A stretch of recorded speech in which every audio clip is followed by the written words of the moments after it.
ফেনীতে অজ্ঞাত মরদেহের শেষ বিদায়ও যেন চরম অবহেলা। মরদেহ বহন করা হচ্ছে ময়লার গাড়িতে, আবার নিয়ম অনুযায়ী গোসল ও জানাজা ছাড়াই দেওয়া হচ্ছে দাফন। এখানে ফেনী পৌরসভা সরকারি কবরস্থানে অধিকাংশ মৃত ব্যক্তিকে গোসল দেওয়া হয় না এবং তাদের অনেকের জানাজাও হয় না। তাদেরকে আবার কবরে দেখি একটা কবরে একটা লাশকে 1 সপ্তাহ আগে দাফন করা হয়েছে, 1 সপ্তাহ পরে আরেকটা লাশ আসছে, ওই কবরের মধ্যে আবার মাটিগুলোকে সরিয়ে আরেকটা লাশকে ফেলে দেওয়া হয়। ফেনী পৌর কবরস্থানে প্রতি বছর ৩৫ থেকে ৪০ জন অজ্ঞাত পরিচয়ের মানুষকে দাফন করা হয়। অভিযোগ রয়েছে ফেনী জেনারেল হাসপাতালের মর্গ থেকে এসব মরদেহ উপযুক্ত যানবাহনের বদলে পৌরসভার ময়লার গাড়িতে নেওয়া হয়। কবরস্থানে পৌঁছানোর পর অনেক মরদেহকে গোসল করানো এবং জানাজার নামাজ পড়ানোর ব্যবস্থাও করা হয় না। এছাড়া কবরস্থানে নেই পর্যাপ্ত পানি, সীমানা প্রাচীর ও আলোর ব্যবস্থা। আমরা তো কবর ঠিক আছে না, আমরা কবর খুঁজছি, কবর লাশ মারিয়েছি। একটা কবর খুঁজলে ধরেন তিনটা বাইরে হয়।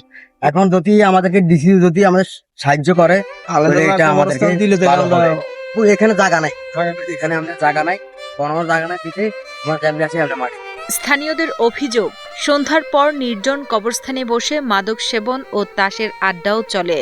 এছাড়া তাদের দাবি, পরিচয়হীন হলেও এসব মানুষের শেষ বিদায় যেন অন্তত সম্মান ও মর্যাদার সঙ্গে সম্পূর্ণ করা হয়। সাইডওয়াল না থাকার কারণে এখানে আসি আপনার এই কবরস্থানের ভিতরে মাদক সেবন করে, মাদক বিক্রি করে। এদিকে কবরস্থানের সার্বিক তত্ত্বাবধানে থাকা ফেনী পৌরসভার কর্তৃপক্ষ জানান, সীমিত সামর্থ্যের মধ্যেও অজ্ঞাত মরদেহ দাফন ও কবরস্থানের ব্যবস্থাপনা চালিয়ে যাচ্ছেন তারা। প্রতি বছর এখানে ৩৫ থেকে ৪০ জন অজ্ঞাত পরিচয়ের মানুষের মরদেহ দাফন করা হয়।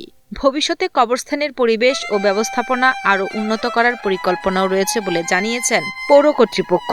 আমরা ফেনী পৌরসভার পক্ষ থেকে আমাদের প্রশাসক মহোদয় সহ আমাদের নির্বাহী প্রকৌশলী সহ আমরা গত সপ্তাহে কিন্তু আমরা আমাদের পুরো কবরস্থানটা আমরা ভিজিট করতে গেছিলাম এবং আমরা সমগ্র পুরো কবরস্থানটাই আমরা ঘুরে ঘুরে দেখছি। ওখানে কিছু ঝোপ জঙ্গল আছে, এগুলোকে পরিষ্কার করার জন্য আমরা ব্যবস্থা গ্রহণ করছি। আর আমাদের পরিকল্পনা আছে যে এই কবরস্থানের চারিদিকে একটা বাউন্ডারি ওয়াল দিয়ে এটাকে আরো সুরক্ষিত রাখা।